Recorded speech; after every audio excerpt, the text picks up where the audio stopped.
Yesterday, Shams reported that the New York Knicks will be getting all three of their starters from their front court back before the playoffs or around the playoffs. So we're going to break this down, especially because it seems like OG Anunoby will be back pretty soon, and that's obviously huge for the team. So what's up, guys? Welcome back to Knicks Digest. It's Chris here, and we're going to waste no time jumping right into the video today because as Shams has reported, here's essentially just the quote that we're just going to run with. I'm told Julius Randle's rehab is going well. His goal is to still play this season. Mitchell Robinson has got to keep hitting check marks. We know he's been dealing with foot issues over the course of his career. OG Anunoby, the hope is that over the next 2 to 3 weeks, he's going to be back on the floor. Huge updates from Shams, who obviously knows the situation well, considering he is one of the chief NBA insiders along with Woj. So that's obviously awesome news, especially because OG Anunoby seems like he'll be back soon. But let's talk about Mitchell Robinson for a second because he is the most, or not the, we'll say the biggest question mark for when he comes back and if he comes back at all. It feels like Randle will force his way back even if his shoulder's not 100%. Randle's a dog. He plays through everything. He's not going to go out for a season unless his arm doesn't work. We've seen Randle working out. We've seen him shooting. We've seen him going through warm-ups before games. I think Julius Randle will be back. But let's talk about Mitch. On February 20th, a week ago, Tim Bontemps said on the Low Post podcast that Robinson could be back in March. Now, initially, we thought Mitch was going to be out for the season when that came out in December. However, obviously, things took a turn for the better when the Knicks disabled player exception was denied because apparently it seemed like Mitch could be back before the end of the season. He was not going to definitively be out till June, so the NBA declined the Knicks' application for a disabled player exception to get back half the salary that Mitch would be earning this year, so they could use in free agency to sign someone else in the meantime while Mitch is out. It's also known as the hardship exception.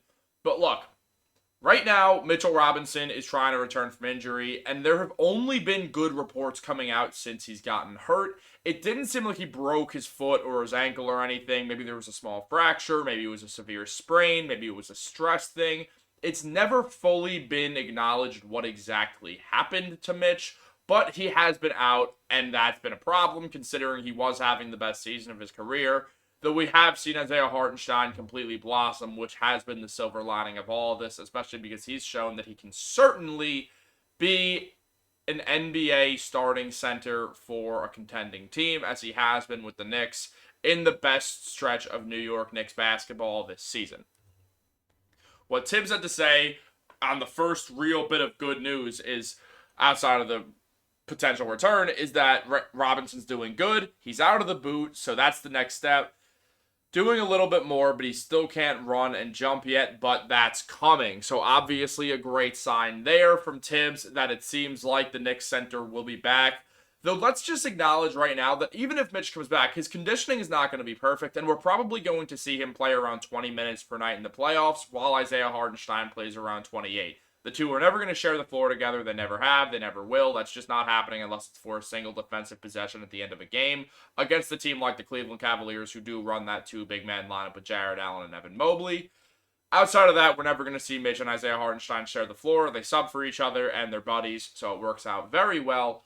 And Mitch is not going to be able to come back and be what he was against the Cavs last season because he's not going to be in rhythm, and the conditioning will definitely be a concern. The last time we saw Mitch come back from a leg injury, he looked heavier, he was slower, he was running out of gas a lot quicker. It was not the Mitchell Robinson we know and love. This season, it's been the Mitchell Robinson we know and love, plus a higher IQ version, a guy that doesn't foul, a guy that gets a ton of steals because no one challenges him on layups or dunks anymore because they know he's going to win that battle 9 out of 10 times. And we've just seen Mitch completely evolve. He looked like a Defensive Player of the Year candidate in those first 21 games before he went out. But it does seem like he will be back at some point, and even just 20 minutes a night for Mitchell Robinson would be so huge for this roster. Though it does raise the question, what happens to Precious Achiuwa? Now, if Mitch does end up coming back, we'll talk about that. We'll talk about the situation with how Precious has been balling, especially because Randle will be back. So with both Randle and Robinson and Isaiah Hartenstein, there would be limited minutes for Precious Achiuwa, so we would have to talk about that, but that's maybe a different topic for a different day. On the season, Mitch averaged 6 points per game, 10 rebounds, and did shoot the lowest he's ever shot from the field. He shot just around 60%, which is still obviously very high, but Mitch does have the record for the highest field goal percentage in NBA history for a season, so obviously we want him to get that back.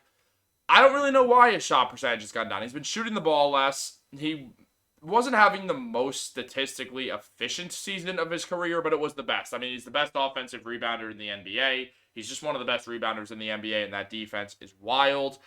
There's a chance that he's been kind of hurt all season because it just kind of happened randomly that he was out and then he got surgery. So I kind of think he's been dealing on an injury all season. Obviously, that free throw percentage is downright disgusting. But as Shaquille O'Neal said, the reason for having a bad free throw percentage is God's way of showing that nobody's perfect, given, Mitch isn't Shaq. But I just saw the quote recently, figured I'd bring it up, because obviously Mitch's free throw percentage is a nightmare, but that's why Hartenstein's there. We could play him for the final 5 minutes of a playoff game, and they can't play hack a Hartenstein. He'll just hit his free throws. That's why he's there. They're the perfect tandem. Unfortunately, Hartenstein's way too good, and is probably going to get a fat paycheck over the summer. And if it goes to the Knicks, then that means no more Mitchell Robinson, and that'll make me sad because Mitch is obviously the longest tenured Knick. Now, on the other side of non-Mitchell Robinson stuff, Julius Randle.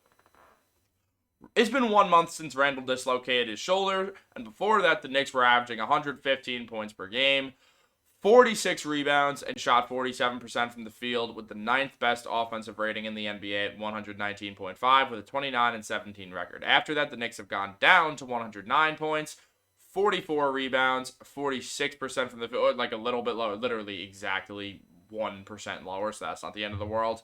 Their offensive rating has slipped a tiny bit, and obviously the record has been worse. They're 6-6, given there have been other injuries, but still, obviously, Julius Randle is such a massive part of this team. It's a lot harder to double Jalen Brunson when you have Julius Randle out there doing his Julius Randle things, because the Knicks do one of their main plays is get Randle the ball in isolation, let the man work, let him find his mismatches, and let Randle just bully. The man changed up his style. He obviously had a slow start to the season, but he turned it around, picked it up, looked really, really great for the New York Knicks. He's not shooting as many threes. He's attacking the hole more because the Knicks have 3 great shooters, especially when healthy, in Jalen Brunson, Dante DiVincenzo, and OG Anunoby. But even so, I mean, even if you don't have OG and Randle's there, you still have Bojan Bogdanovic, who's been lights out. You have Alec Burks.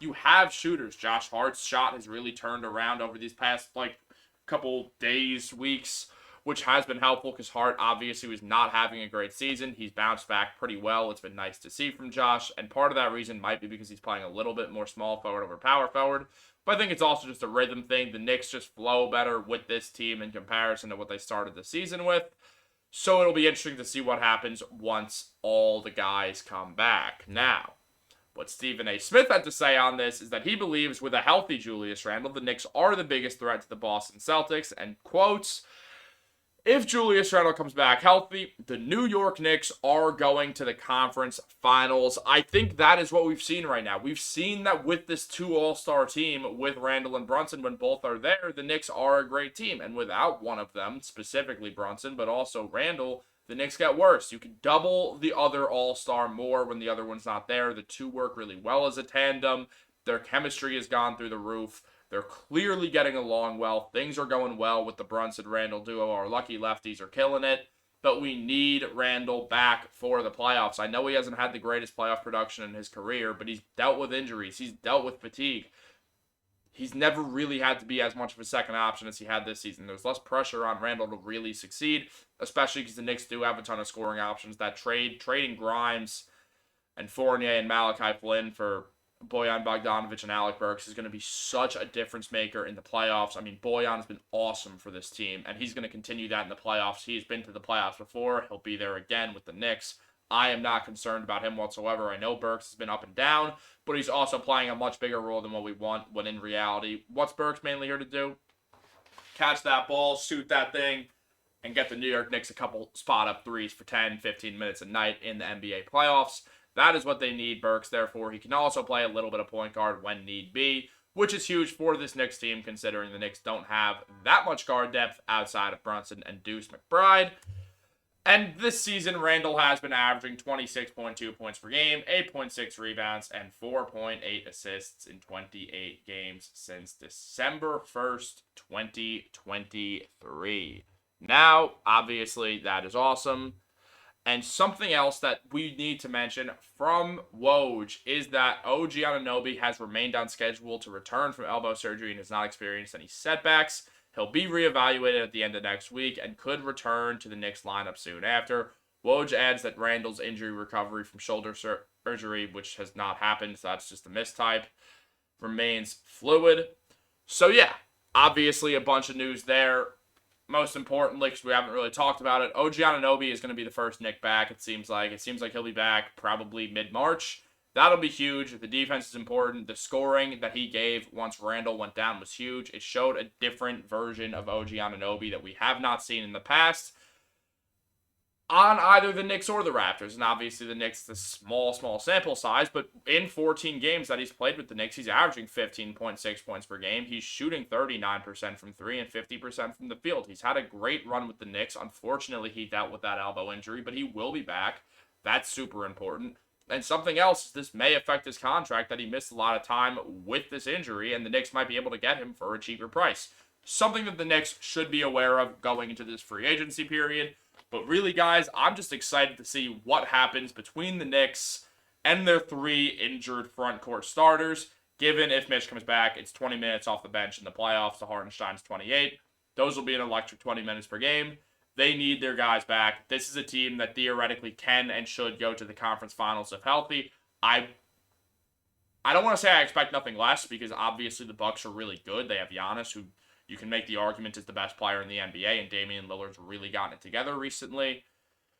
But still, that team's got issues. The Knicks have less problems than them. Yeah, they don't have the exact superstar power that they do, but it's not like the Knicks don't have Brunson. Jalen Brunson, I'm not going to say he's as good as Giannis. He's not, but Brunson's a top 10 player in the NBA. Giannis is a top 3 player in the NBA. It's not that much of a difference, especially when the Knicks have the considerably deeper team, have a team that's way more well-rounded. The Knicks can beat anyone in the NBA. Theoretically, they can win the NBA Finals. They have that talent. I'm interested to see what happens, because also theoretically, they could lose in the first round. It's all dependent on these injuries. Look, they're not going to win the NBA Finals most likely, but with a healthy team, anything is possible with this group. I'll be interested for sure. And comment down below what you think the Knicks will do. What can they do if they get fully healthy? Who are you most worried about health-wise? I know Mitch is supposed to be the last one to come back, but maybe you're more worried about Julius Randle because the impact he has on the team. Maybe you're worried about OG. Let me know what you think down below. Like this video, subscribe to Knicks Digest. It means the world to me and Dariel if you guys just hit that subscribe button. We're so close to 5,000 subs, guys. I started this thing in July, and look how far we've come. Shout out to the Knicks Digest members who came before me, and Troy and Jude, who helped get this channel started. And look, we're going to the moon. 2024 is the year of Knicks Digest. You don't want to miss it, so make sure to hit that subscribe button, guys. And this is way too long of an outro, so have a good day and go Knicks.